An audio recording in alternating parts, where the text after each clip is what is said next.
praegu lammutab autot, aga mitte täitsa alla. Võtsin siis ees siit lahti selle nurga, mis siin siis kõveraks seal jääaugus läks ja laupäeval juhtus, pühapäeval tegin Kaskusse avalduse, täna teisipäeva õhtu veel pole kipuga kõppu, aga infoautos käisin eile näitamas, nägid pildid värgid ära.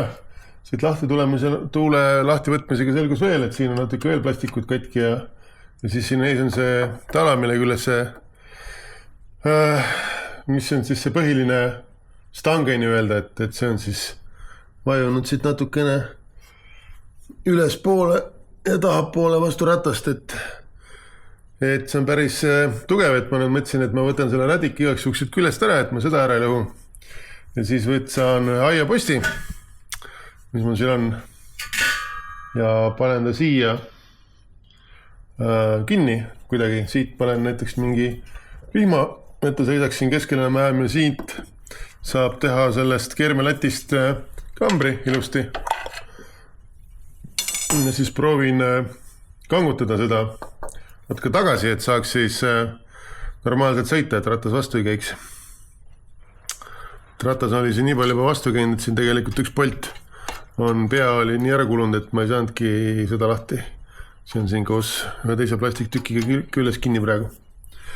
Võt, et ma nüüd proovin siin natuke kangutada ja eks siis näes, kas tuleb midagi välja või tuleb midagi välja või mis sellest saab.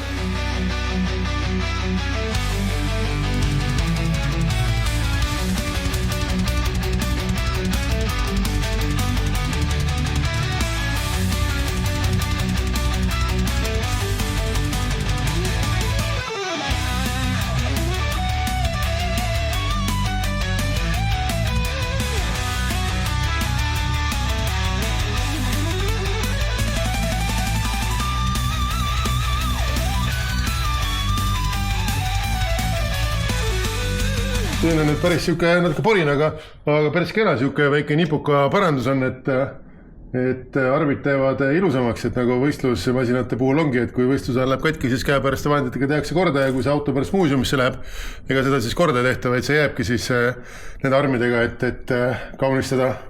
Et minu auto on ka nüüd kaunis praegu, aga vaatame, Kasko menetleb seda värki, et mis sellest siis edasi saab.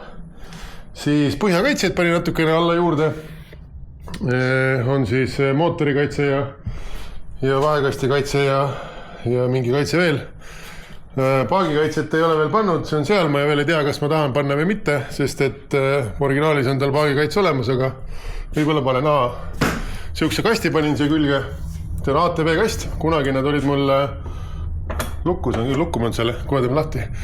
Ma käisin linna peal, sellepärast panin lukku, käisin materjali toomas. Tein siukseid asju, ma kohe räägin neist lähemalt. Ühesõnaga see ATV kast on siuke hea kolakast, et siia annab mingeid vidinaid juurde panna.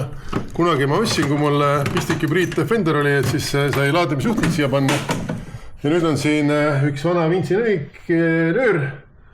Kui originaalköis on umbes 11 meetrit ja puudu, siis sellega saab pikendada ja siis ühed kummikud igaks juhuks, et kui kuskil porine on, siis saab kummikuid aega panna. Need materjalid on siis 40 alumiiniumtoru, 2x4 kahese seinaga ja point on siis selles, et sellest tuleb katusepoksi hoidja siia. Selleks ma kasutan ära siis ühe teise inimese omaniku poolt kingituseks saadud Rino katuseraami kinnitusi. Need on väga rasked, need on paksust metallist. Ja ma ei näe hetkel mingit pointi, et mul oleks katuseraami siuke suurt vaja. Ongi vaja ainult kas siis katuse telgi või katuse boksi hoidmiseks ja mis ma teen, siis on see, et ma lõikan need siit ära, et ma võtan esimesed ja tagumised kinnitused ja teen nendest ise raami. Ja lisaks on siukene vaesemehe markiis, mille ma kunagi prouale heitsin, siuke tavaline present. 2 puudust distantsliistu on siin sees ja selle paneme siis siia külje peale katuseraami peale, et kui reisile minna või metsa kuhugi minna vihma sajab, siis on hea see varikatus ette tõmmata ja siin all istuda. Aga praktika näitab, et kui sa oled vihmaks valmistunud, siis vihma ei tule. Et selle peale ma loodangi. Ja mis ma veel tegin, ühe väga tähtsa instrumendi installisin omale autosse, kohe näitan. see on siukene värk. Noh, päris machete see ei ole, see on võsakiil, aga teeb machete töö ära. Ehk et elu näitab, et igal pool reisil tuleb aeg-ajalt ette, kus on vaja tee pealt mingit võsa maha raiuda või siis pilliroogu raiuda, et madratsialust või telgialust pehmemaks teha või siis lõkke jaoks mingid oksid oksida, et siis see on nüüd siin ilusti kinni, panin ta poltidega siia kinni, need augud täpselt sobisid selle Fiskardsi kinnitusega, nii et see on väga hea koht. Vot nii, muud nagu midagi, et nüüd siis tuleb ehitama hakata. Et see boks, sellega juhtus tegelikult see asi, et mul on need 2 tükki, teine on praegu õues, sellepärast, et need olid mul garaaži taga nurgas, kõikide asjade taga seina ääres. Ja siin mõni aeg tagasi oli meil üks vana kass, keda enam ei ole, ja see vana kass, kui garaaži sai, siis tuli ja tühjendas ennast või kergendas ennast mulle siia igale poole. Ja üks koht, kuhu ta seda tegi, oli nende kastide peale ja see pealmine kast on siis see väljaheide on voolanud ilusti siia sisse või oli mitte selle sisse, vaid selle teise kasti sisse ja mõnusalt elama läinud, et ma nüüd olen seda leotanud erinevate vahendite sees ja tegelen selle pesuga, et saaks siis teisele poole teise kasti ka panna. Vot, ega muud värki ei olegi, et katuse boks ise on siin, see on siuke mõnus boks. Mulle see väga meeldib. Siuke, mis ta nüüd on? Backline. Siin on backline. See on siuke backline'i õhukene boks. Miks ta mulle meeldib ongi sellepärast, et ta on vähe tuuletakistust, ta on hästi madalal, ta natuke eest kaldu allapoole. Inimese kere läheb ka eest ilust allapoole, või lagi, et väga hästi sobib. Ja sinna boksi tuleb panna kergemad asjad nagu toolid, lauad, madratsid, telgid. Et siis nad ei võta autos ruumi ja on omaette seal üleval ilusti ära. Ja tahapoole käib see lahti, et siin on ilusti redel ka. Redelisse bronid üles ja võtta sealt see asju välja, kui ajan. Et kõik on nagu peab olema ilusti. Vot, et nüüd ma siis hakkan vaikselt nikerdama kõiki need asju, mis ma rääksin. Ja siis vaatame, kuidas välja kukub. Lõigatud, ehk siis sellised näevad välja siis. Siit lõikasin ära. Siin on see tugevdus, sellepärast ma üldse siit lõigata mõtlesingi, et tegelikult see vähene raskus, mis see katusel on, see kannatab ilust ära. Et need tavalised tuuleraamid on tegelikult palju õrnemad. Aga raske on ikka. Eriti kui ma 4 tükki kokku panen. Noh, ma ei tea. 8 kilo. Päris rasked on. Et selle mõttes minu jaoks on veits veider, ma olen nagu harjunud, et siuksed kallid raamid on ikkagi alumiiniumist tehtud, et auto peab olema kerge. Mida kergem auto on, seda vähem ta katki läheb. Aga et see Riino Räkk Ineusele siuke raske kolakas on, et raske auto ja veel raskem raam, et jah.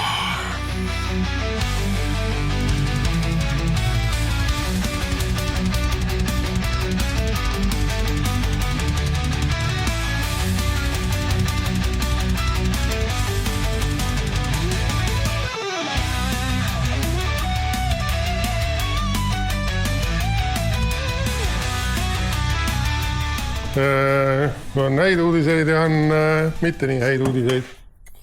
Hea uudis on see, et boks on katusel ja juba on asjad sees testiks. Halb uudis on see, et valearvestus on. Esimene valearvestus on see, et kui ma mõtlesin, kui pikkasid neid talasid mul vaja on, siis ma ei arvestanud sellega, et need hoidjad hoiavad natuke kaugemale. Et praegu nad ulatusid täpselt, tegelikult ma tahtsin, et oleks natukene üle, et saaks selle markiisi siia panna. Ja teine probleem on see, et nad on natukene vedelad ikkagi, et nad annavad mängima, et kui kuskil kruusatee peal sõidad ja boks on kola täis, siis võib äkki hakata vastu katust lööma. Praegu ma panin boksi ettepoole, et siin rohkem ruumi oleks, tegelikult ma tahtsin, et boks oleks tagapool, et oleks tagant mugavam asju võtta. Ja boksi võtis on mul alati punase traadiga autoküljest kinni, et ära ei kaoks. Vot, siuke värk, et pean uued need alumiiniumist 40 torad ostma natukene tumisemad. Ilmselt siis 40x40, siis saab ka natukene kõrgust juurde. Või 60x40 võib-olla isegi. Sest ega kui nad natuke suuremad on, see midagi halba ei tee, lihtsalt on tugevamad. Ja siis saab selle vaesemehe markiisi ka siia külge panna. Ja siia külje peale panin ma sellepärast, et ma mõtlesin kaalujaotuse peale. Ja tegelikult sellepärast ka, et saab paremini kätte, saab külje pealt ratta peale ronida ja saab sealt paremini asju kätte. Ma mõtlesin ka kaalujaotuse peale, et siin istun mina ja minu taga istub reisiajal Aigar. Ma ei tea, palju me kokku oleme, 200 kilo. Siin istub Jaan ja Jaani taga on külmkapp õlut täis. Ei, päris 200 kilot ei ole, vähem on. Aga siin all on paak. 90 liitrit vist oli, kui vaatame järgi. Et põhiline raskus on paremal pool autot, sellepärast ma panin puksi vasakul pool autot. Kütuse paagi maht on 90 liitrit. Tippkiirus 160, 183 kilovatti, BMW B57 diiselmootor. Kiirendus 9,9 sekundit. Võt, sükke värk. Et sellepärast panin boksi siiapoole, et siis on nagu raskus äkki natukene enam-vähem kuidagi rohkem balansis. Tegelikult natuke inet on, aga ma mõtlesin välja. Ma sinnapoole panen need Max-Tracks pealesõiduteed. Need mustad pikad asjad, et kui käed kinni kuhugi liiva sisse, siis saad selle rattale suruda ja saad välja. Et siis on nagu täide olemas, ainuke asi, et ma pean nüüd mingisuguse lukusüsteemi välja mõtlema, et keegi kuskil poe parkis mul ära varastaks. Need minu meelest maksid 3 sotti kunagi, et ei ole odav lõbu, kui ära jalutavad. Olen ka Hiina omasid kunagi proovinud, need läksid pilvasteks. Aga need Max-Tracksid on heast materjalist, ei lähe pilvasteks. Võt, nii et tänane remont sai varakult õhtule. Ei ole rohkem edasi midagi teha, tuleb oodata esmaspäeva, et saaks minna materjali hankima juurde. Aga hakkab valmis saama, täitsa juba reisi auto moodi. Poiss käis ka korra sõbraga siin ja ütlesid, et see on nagu mingi maailma lõpu auto. Ainult on vaja sahku üle ambuline okastega sahk ette panna, siis on nagu Mad Max. Ei pea esmaspäevani ootama selle lihtsal põhjusel, et lähen metsa. Lähen proovin, kuidas siis magada on selle magamisplatvormi peal, mis ma siia ehitasin koos sahtlitega, et asjad tuleb ikkagi enne reisi ära testida, siis on võimalik veel midagi muuta ja korrigeerida. Muidu reisi peal tuleb lihtsalt ära kannatada. Ja külmkappi proovisin ka mahutada siia autosse, see on seal taga. Lükkasin istme ette, panin külmkappi sinna kinni kummiga ja panin külmkappi asju täis ka. Et metsas igav ei oleks ja siis kui öösel külm hakkab, siis ei pea autot käima panema, vaid saab külmkapi luugi lahti teha, et siis külmkapp hakkab, kompressor hakkab rohkem tööle ja teeb sooja äkki. Et kui toas ka teed külmkapp ukse lahti, siis ega tuba külmaks ei lähe, tuba läheb soojaks. Vaat siuke värk. Aga ma arvan, et seda ei pea katsetama. Et selles mõttes muret ei ole, et kui kompressor öö läbi töötab või kõik need lisavidinad öö läbi järgi on, siis ega aku tühjaks ei lähe, et selle autol on 2 akut. Ja lisaks on siis mingi vidin ka vahel veel, mis siis lülitab kõik lisaseadmed välja, kui voolu liiga väheks hakkab jääma, et autod enam käima ei peaks saama panna mingil põhjusel. Ma tegelikult ei teagi, kas need akud on eraldi või paralleelselt. Selle peaks muidugi kindlaks tegema igaks juhuks endal võib-olla targem, parem siis. Võt. Aga nüüd seda metsa ja siis järgmine reportaž on siis, kui on pimedaks läinud ja kui hakkame magama sättima, et siis äkki on midagi, mida veel rääkida juurde.